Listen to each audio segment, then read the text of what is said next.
No nii, ja järgmine kool, kes räägib meile oma kogemusest, on siis Tartust Miina Härma Gümnaasium. Nende puhul on küll siis huviga ootame seda juhendit, sest nii nagu Piret viitas neile mitmeid korrad, ka mina, kui otsisin kooli, kes tuleks kogemust jagama, ütlesid mulle, me võtsime eeskuju Miina Härma Gümnaasiumi juhendist, las nemad ikka ise tulevad rääkima. Nii et suur eeskuju, kuulame siis, kuidas teil see toimub. Nii, aitäh. Sissejuhatus on tõesti muljetavaldav. Loodame, et see ettekanne siis ka vastab nendele ootustele. Igal juhul kindlasti oli see meie jaoks väga positiivne uudis ja meil on väga au, et meid kutsuti siia enda kogemust jagama. Ja ma siis räägin lähemalt sellest, et kuidas me siis juba aastal 2023 jõudsime enda praeguselt kehtival akadeemilise aususe juhendile. Räägin seda raamistikku, kuidas me koolis sellele teemale läheneme. Ja siis haridustehnoloog Kertu Sorge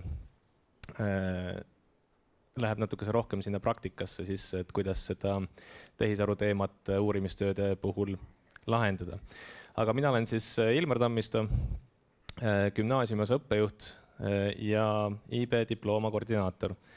Ja ma kohe siis jõuan ka selleni, et mis asi see IB diplooma on ja kuidas see on selle tehisaru teemadega seotud, et see seos seal kahe vahel on päris tugev.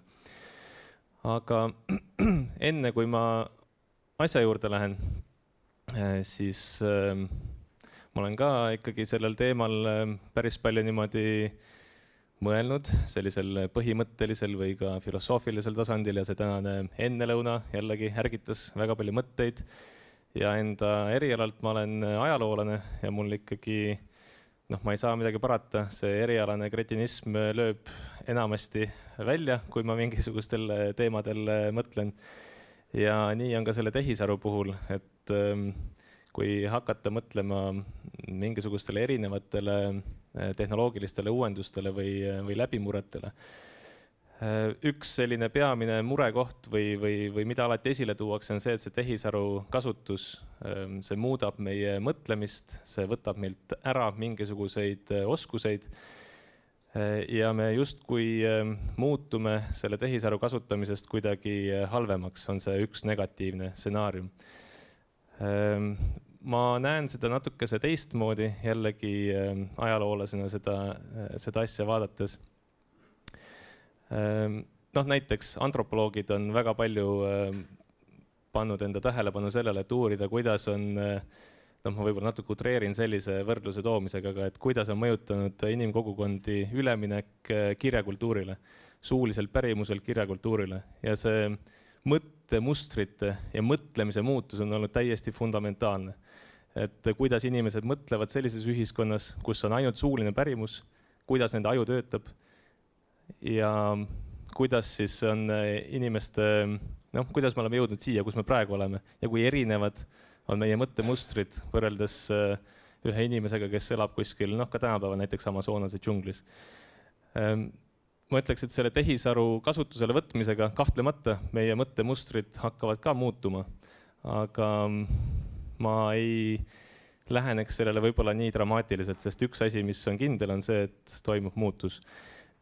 Ja oluline on nüüd tõesti see, et kuidas me suudame selle muutusega hakkama saada ja kas me oleme siin passiivsed kõrvaltvaatajad või me üritame võtta endale sellist aktiivset ja suunavat rolli. Ja selles mõttes ma olen tiihüppe meeskonnale väga, väga tänulik, et me oleme Eestis võtnud selle initsiatiivi, et teha ka enda hääl kuuldavaks ja üritada seda protsessi ikkagi kuidagi hallata, et me haridussüsteemis ei oleks lihtsalt need passiivsed kasutajad ja kõrvaltvaatajad, vaid et me kuidagi ikkagi üritaksime sellel muutusel, et meie oleksime selle muutuse, kas just peremehed, aga vähemalt, et me suudaksime seda suunata. Olgu sellised sissejuhatavad mõtted, aga lähme siis konkreetsemaks, et ma natukese räägiksin siis ka sellest meie kooli kontekstist ja siin kindlasti nüüd oluline koht on see, et nagu kirjas üks kool, 2 õppekava, et me juhindume siis nii riiklikust õppekavast kui ka sellise organisatsiooni nagu International Baccalaureate või lühendatult IB organisatsiooni raamistikust, et meie kogu kool, klassid 1–12 järgivad siis seda 2 paralleelset süsteemi. Ja meil on ka siis rahvusvahelised klassid 1–12 klassini. Ja see IB tänaseks päevaks on meeletult suur rahvusvaheline organisatsioon. Ta tegutseb rohkem kui 5000 koolis, selles süsteemis õppijaid või õpilasi on peaaegu 2 miljonit ja ka kogu seda administratiivset masinavärki on selles süsteemis tänaseks päevaks väga ja väga palju. Ja see on meid ka selle tehisaru teema juures väga palju aidanud, sest et sellel organisatsioonil juba kohe algusest peale oli olemas märkimisväärne ressurss, et hakata mõtlema, kuidas nüüd selles uuenenud olukorras tegutseda. Et kuidas toime saada selle tehisaru poolt kaasa toodud muudatustega. Ja meil lõpus on ka viited, et ma arvan, et mis on selline praktiline kasu võiks olla ka teistele koolidele sellest, on see, et nad on ka välja andnud üpris mahukaid selliseid tehisaru hõlmavaid akadeemilise aususe juhendeid. Selliseid üldiseid akadeemilise aususe juhendeid, kus on ka tehisaru sees, aga konkreetselt ainult siis tehisarule suunatud juhendeid. Ja selles rahvusvahelise õppekava puhul siis ka see uurimistööde liin jookseb enam-vähem samamoodi, et põhikoolis on siis personal project, mis on ka loovtööle väga sarnane, aga keskkooli osas siis on UPT vaste selline asi nagu extended essay. Selle extended essay koordinaator olen siis ma ise ka pikalt olnud ja see extended essay võib-olla selline erinevus võrreldes UPT-ga on see, et ta on ikkagi väga selgelt juba selline ülikooli alguse taseme uurimistöö või vähemalt seda eeldatakse, et ta on väga akadeemilise suunitlusega. Seal ei ole küll otseselt kuskil paika pandud, et mitu akadeemilist allikat peab olema, et see töö nüüd kvalifitseeruks, aga me oleme läbi aastat aru saanud, et see eeldus on päris kõrge. Ja seal on nüüd eriti oluline selle extended essay puhul ka selleks, et neid õpilasi säästa, sest et selle IB diplooma programmi puhul on neil ka väga palju muid kohustusi, et seda extended essay protsessi muuta kuidagi tõhusamaks, ajatõhusamaks eelkõige, et neil õpilastel jätkuks siis aega ja ressurssi ka enda muude hindeliste ülesannete sooritamiseks. Et ja seetõttu ma olen selle extended essay koordinaatorina ka juba seda tehisaru kasutust mõned aastad aktiivselt ka propageerinud õpilaste seas ja jaganud siis enda näpunäiteid, kuidas seda võiks kasutada, et enda aega ja energiat säästa, samas me ka räägime sellest, et jääda samal ajal akadeemiliselt ausaks ja et sellest oleks ka lõppkokkuvõttes kasu. Ja võib-olla konteksti kohta veel siis nii palju, et me nüüd sellest õppeaastast oleme tõesti selle tehisaru teema enda koolis üleüldiselt võtnud üheks selliseks arendustöö fookuseks, et ka meil õpiringid küll nüüd ei ole läbi õppeaasta ainult puhtalt tehisarule keskenduvad, aga me oleme lähenenud sellele siis selliselt, et kõikides selle aasta õpiringides oleks tehisaru ühel või teisel moel ikkagi sees, et õpetajaid rohkem sellesse maailma sisse viia. Ja üks mõte, mis mul siin ka täna tekkis nende arutelude põhjal, on ka see, et mulle tundub, et mida rohkem me koolis üleüldiselt tehisaru teemadel räägime nii õpetajatega kui ka õpilastega, seda vähem, kuidas siis öelda, müstifitseeritud see tehisaru teema on. Sest et siiamaani me ikkagi päris palju koolis tajume seda, et õpilaste jaoks tehisaru kasutamine, nad saavad aru, et see on kuidagi selline hall ala, see et tehisaru kasutamine, võib-olla sellega kaasneb mingisugune akadeemilise petturluse süüdistus, seda pigem varjatakse. Ja selle vastu aitab võib-olla tõesti kõige paremini see, kui neil teemadel niimoodi avatult rääkida. Nii, aga jah, võib edasi minna. Ja me oleme siin tõesti PGS-is oli siin väga põhjalik see, et mis selle uurimistöö eesmärk on. Olen siin lihtsalt ühe lausega selle kokku pannud, et uurimistöö on koht, kus õpilane peab näitama oma mõtlemise iseseisvust. Nüüd, missugune see mõtlemine on, mida me eeldame ja väärtustame? Vaat see on nüüd see suur küsimus, mis viib ringiga tagasi sinna algusesse, et see, missugust mõtlemist me täpselt väärtustame, on muutuses. Ja võib-olla see tavapärane ja traditsiooniline analüüsioskus, loen 2 erinevat allikat, toon mõlemast välja olulisema ja panen need omavahel kokku. Võib-olla see enam 10 aasta pärast ei olegi see mõtlemisoskus, mida me ühiskonnas väärtustame. Aga ma olen lähenenud sellele võib-olla sellise 3 märksõna kaudu, et kuidas siis kasutada tehisaru esiteks ausalt, teiseks mõistlikult, et sellest oleks kasu, et see ei teeks õpilasele kahju, ja efektiivselt, ehk siis kuidas seda kasulikkust maksimeerida. Ja nagu ma ütlesin, siis tõesti meil on head abimaterjalid just nimelt selle IB poolt, lisaks siis nendele, mis on riiklikult kättesaadavad, millele me oleme toetanud enda akadeemilise aususe juhendi väljatöötamisel. Nii, võib vist panna edasi, jah. Ja meil ei ole, huvitav on see, et siin varasemates slaidides olid veel palju pikemad väljavõtted meie akadeemilise aususe juhendist, kui mina ise olen siia pannud. Et ma õpilastele ka alati räägin, et slaide ei tohi üle koormata infoga, nii et ma lähtusin ka sellest põhimõttest, et pigem panen ainult mõned üksikud asjad siia niimoodi kirja. No ja siin oli juttu sellest, et mis on plagiaat, ja nagu te näete, siis meie ikkagi oleme selle enda juhise järgi lähtunud sellest, et ka tekstiroboti loodud teksti esitamine enda omana on ikkagi meil siis kategoriseerub plagiaadina. Ja ma saan aru, et see on selline keeruline ja vastuoluline küsimus ja see, kuidas seda lahendada, ma räägin kohe selle protsessi teoorias läbi, aga eks see praktika on omaette küsimus. Ja sarnaselt siin eelkõnelejatele lähtume ka meie sellest, et selles sissejuhatuses metoodika osas peaks siis õpilane kirjeldama seda, et kuidas ta on tehisaru kasutanud. Ja tõesti, kui seda on kasutatud kui tööriista, siis teksti sees viitamiskohustust ei ole, et kui seal metoodika osas on see lahti kirjutatud, siis töös eraldi ei ole viidatud, et ma nüüd selle lõigu puhul kasutasin ChatGPT-d, ma ei tea, keelelise korrektuuri tegemiseks.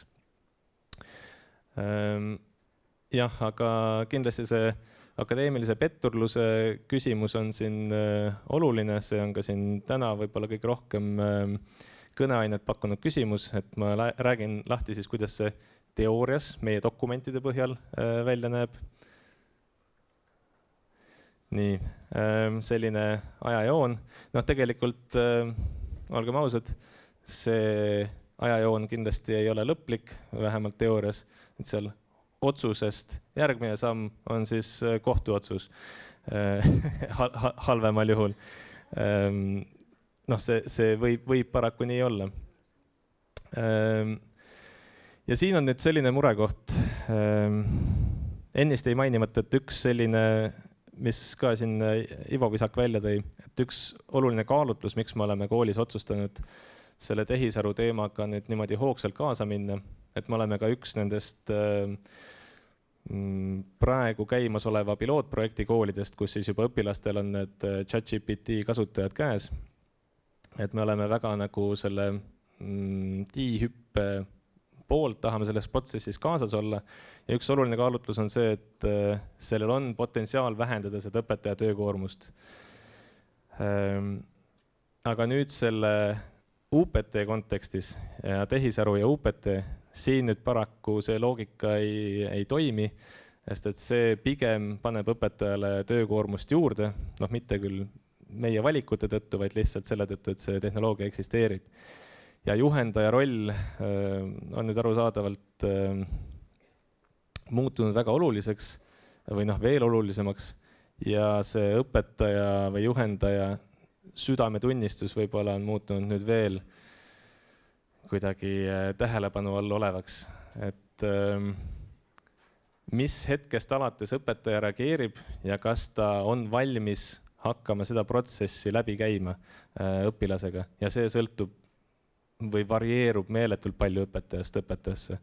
Et eelkõige seostub see sellega, et kui tugev on siis selle õpetaja õiglustunne, et kas ta laseb mingisugustel asjadel lihtsalt minna või tal on see õiglustunne ikkagi piisavalt tugev, et ta hakkab seda protsessi ette võtma.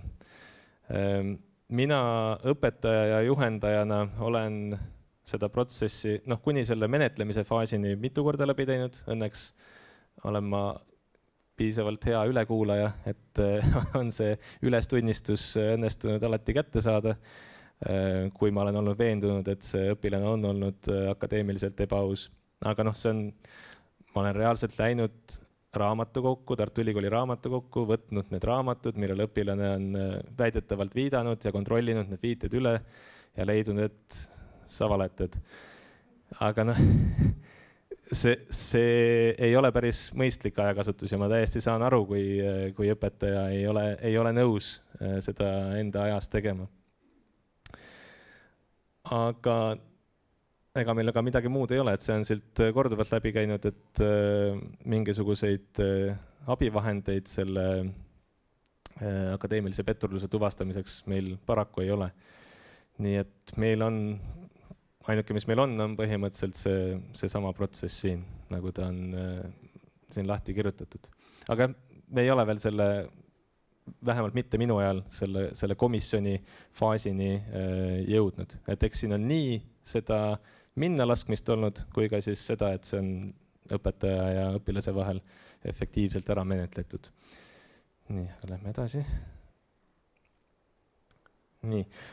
Ma võib-olla siin nüüd nii pikalt ei räägigi, sest et Kertu räägib põhjalikumalt sellest, et kuidas või missugust tehisaru kasutamist me soosime. Mul on siin mõned sellised mõtted, millest ma olen ise lähtunud, aga põhimõtteliselt Kertu räägib sellest veel põhjalikumalt. Aga põhimõtteliselt, kui need kriteeriumid on täidetud, et see tehisaru kasutus on akadeemiliselt aus, see kasutus on põhjendatud, et see aitab kuidagi seda õpilast ja ka mingisugust oskust õpilases arendab. Väga loogiliselt võttes arendab see tehisaru kasutus, selline mõistlik tehisaru kasutus õpilase digipädevust, sest et see aitab tal seda tehisaruga nagu tõhusamalt hakkama saada, kui ta katsetab sellega ja kui ta käib läbi mingisugused erinevad kasutusvõimalused.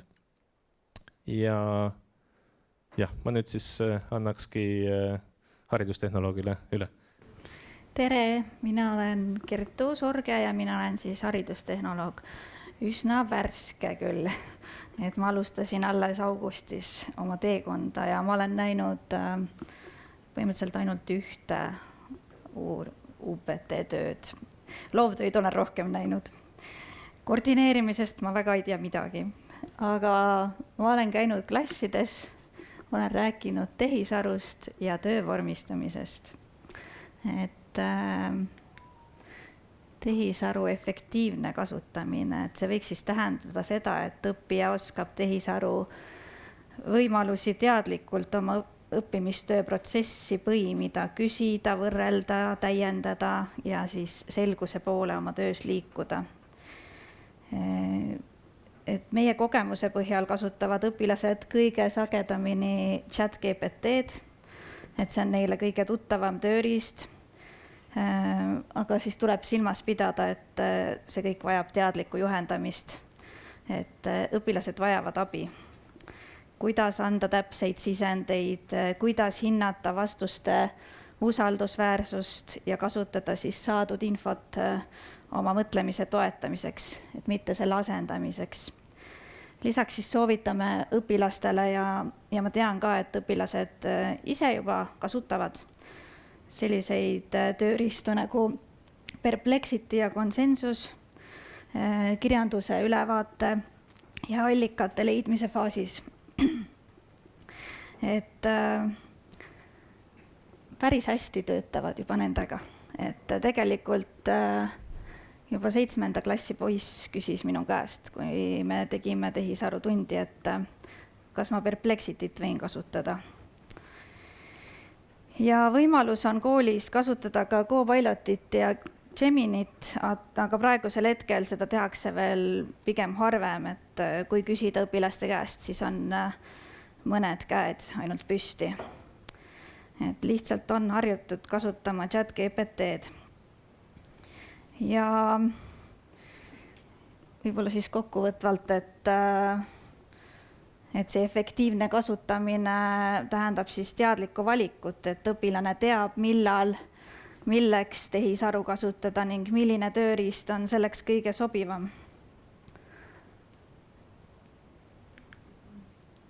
Siin on hästi üldine selline, kuidas võiks see protsess olla toetatud erinevates faasides siis tehisaru abil.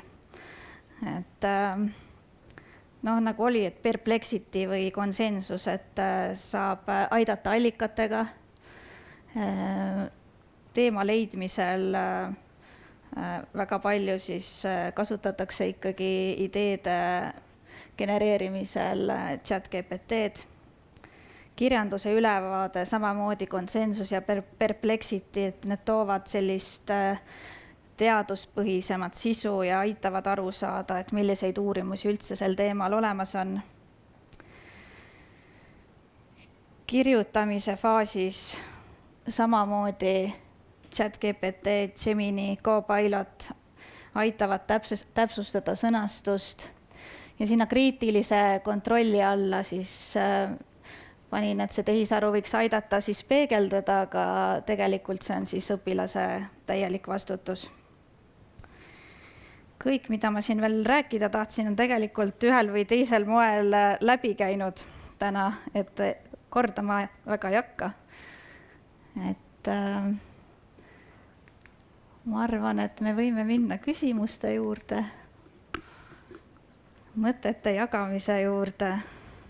Et teil on see akadeemilise aususe juhend kohe sellise nimega, et kuidas selle sünd on teil olnud ja kuidas selle tutvustamine toimub, et kas see on juba nii nagu on, et 1. klassist alates te tutvustate seda õpilastele või alles siis, kui nad hakkavad tegema mingeid loovtöid ja praktilisi töid? See akadeemilise aususe juhend ja selle rakendamine koolielus on ikkagi algusest peale.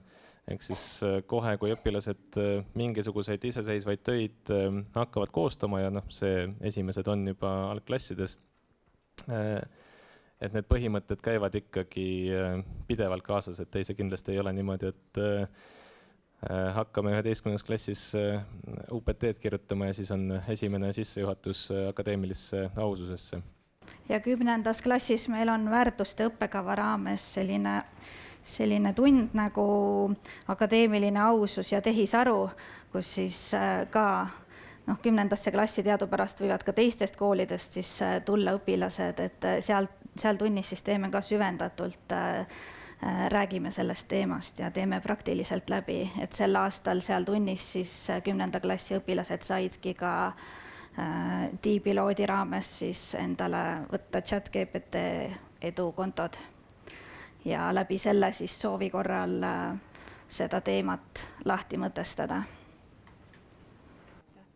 Ma küsiksin seda, et te ütlesite, et teil on sellel aastal üldse ongi see tehisintellekti teema on nagu selline aasta fookus ja see nüüd otseselt ei puuduta võib-olla seda uurimistööde UPT teemat, aga et te ütlesite, et te teete õpiringe ja igal pool on siis, või et alati on siis kuidagimoodi ka see intellekti teema sinna kaasatud, et äkki tooksite mõne näite, et mida te teete, et võib-olla ma ei mõtlegi rohkem niimoodi nagu sellised, no, et keegi räägib mingist rakendusest, aga võib-olla, et mis te veel teete?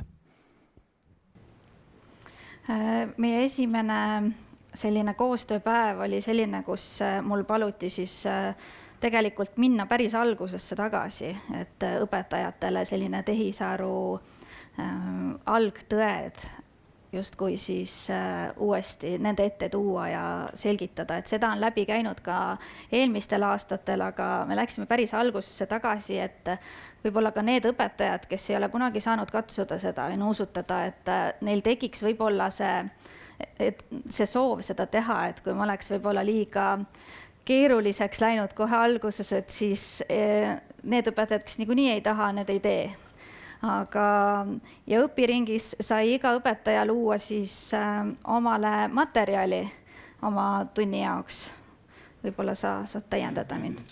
Meil selle aasta õpiringid on just selle suunitlusega, et need oleks võimalikult praktilised ja õpetajale kasulikud. Ehk siis see õpiringi osa suuresti oligi selline koostöine nokitsemine, kus õpetajad tehisaru abil siis koostasid endale täpselt neid töökavasid või tunniplaane, mis neil parasjagu tundsid, et on vaja. Ja õpetajatele see lähenemine sobis väga hästi, et sealt see tagasiside oli väga positiivne. Just nimelt see, et neil oli autonoomia ise valida, millega nad tegelevad. Ja sest õpetaja on see, kes oskab kõige paremini öelda, et mis talle parasjagu kasulik on. Tegelikult just täna on meil teine koostööpäev ja õpiring, et ei saanud kahjuks sellest osa võtta, aga meil on siis tänase õpiringi teema meediapädevused ja meediapädevuste integreerimine õppetöösse. Et kõigepealt selle sissejuhatava osa tegi meil Maria Murumaa-Vengel Tartu Ülikoolist ja õpiringides siis seekord see nii-öelda ülesanne oligi siis katsetada erinevaid meediapädevuse integreerimise võimalusi siis enda õppeainesse ja jällegi kasutades siis tehisaru ideede genereerimiseks. Lihtsalt selline lisaküsimus, et te ütlesite, et täna on üks õpiring. Kui pikk see on? Et kas see on peale tunde? Kas see toimub niimoodi tundide ajal? Kas õpilased on kuidagi koduõppel või et kuidas teil see korraldatud on? Lihtsalt huvist küsin.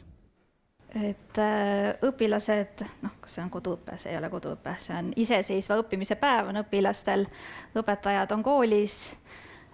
Kui kaua see kestab? Ma igaks juhuks täpsustan, et see on juhendatud iseseisev õpe, et kui siin HTM-i ametnikud on veel kohal, igaks juhuks rõhutan üle. Jah, eks siis õpilased on kodus, neil on juhendatud iseõppepäev ja õpiring ise on meil tavaliselt, see formaat on siis niimoodi, et sissejuhatav teooria osa on seal sõltuvalt ettekandjast kuskil tund kuni 1,5 ja õpiring ise on ka tavaliselt 1,5 tundi. Ehk siis me nagu selle õpiringi osaga oleme tavaliselt kuskil lõunaks valmis ja pärastlõunal on siis ainegruppide eraldi koostööaeg, kus täna meil näiteks on lõiminguteemaline koostööpäev siis päeva teises pooles, kuna meie rahvusvahelise õppekava nõue on see, et meil peab olema põhikooliastmes, iga klass peab saama aastas vähemalt ühe siis lõimitud, ma ei tea, mis eestikeelne termin on, unit, õppetüki ehk siis, või õppeteema, ehk siis praegu tegeletakse sellega. Selliseid terve päeva kestvaid koostööpäevasid on 5 tükki õppeaastas. Aga aitäh teile! Aitäh!